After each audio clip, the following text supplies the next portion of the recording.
पुण्यात्माओं, यहाँ सुख नाम की वस्तु नहीं है,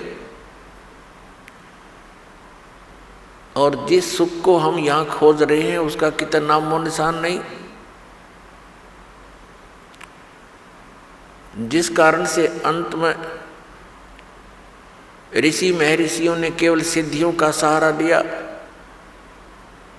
एक दूसरे पर प्रभु बनकर, एक दूसरे से अधिक चमत्कारी बनकर वो यहाँ अपना भक्ति नाश करते रहे और जनता को अपने पीछे लगाकर उनका भी जीवन नाश कर गए।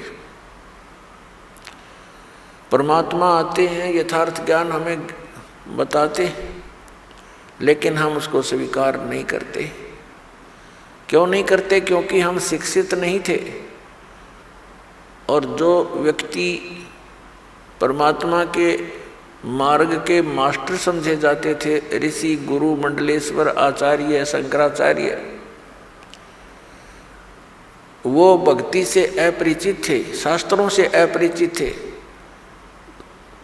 अपनी मनमुखी साधनाएं हमें बताते रहे और हम उनको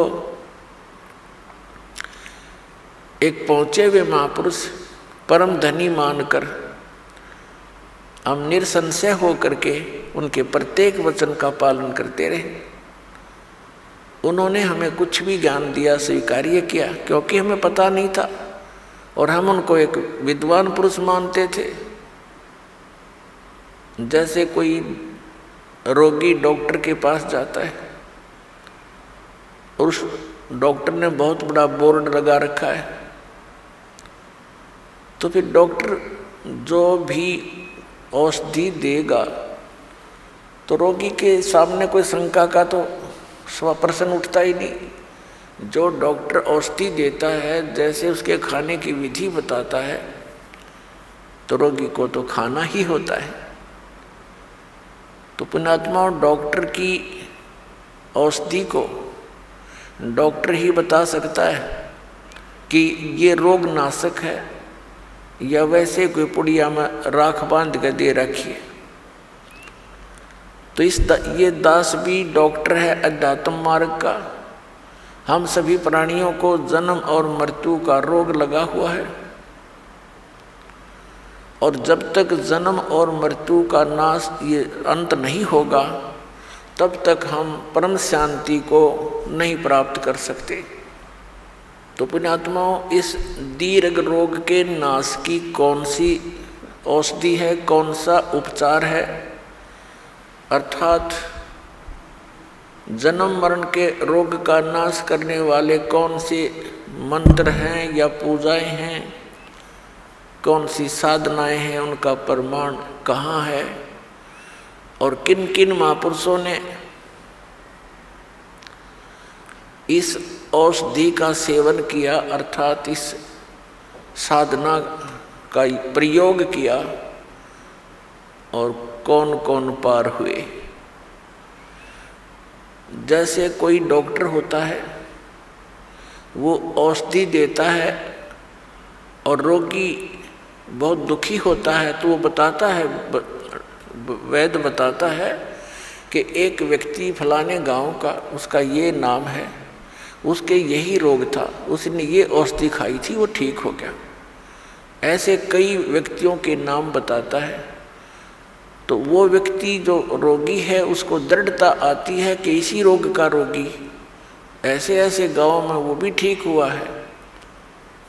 तो फिर हम उसको हौसला बढ़ता है, वो दृढ़ होता है, उस औषधि को वो प्रयोग करता है और वो स्वस्थ हो जाता है। तो इसी प्रकार दास आपको जन्म और मृत्यु के रोग की वो औषधि देगा, दे रहा है, जो कुछ महापुरुषों ने प्रयोग की और वो इस जन्म मरण के रोग से मुक्त हुए। उसके अतिरिक्त अन्य जो भी औषधियाँ, यानी वे ऑफ वर्शिप, पूजा का मार्ग, पद्धति, भक्ति की पद्धति, अन्य जो संत बता रहे हैं, जो दास आपको बता रहा है, इसके अतिरिक्त वो व्यर्थ है, क्योंकि वो हमारे सदग्रंथों में प्रमाणित नहीं है और उनका कोई ऐसा इतिहास नहीं है कि वो ये कहें कि इस मंत्र के, इस साधना के करने से अमुक संत पार हो गए, अमुक भक्त पार हुए। और दास आपके समक्ष उन महापुरुषों के नाम, उन महापुरुषों की भक्ति विधि, उन्हीं के अमृत वचनों से और फिर सदग्रंथों से, यानी जिनको हम सदग्रंथ मानते हैं, प्रत्येक पवित्र धर्म के पवित्र सदग्रंथ, जैसे पवित्र चारों वेद, पवित्र श्रीमद् भगवद गीता, पवित्र पुराण,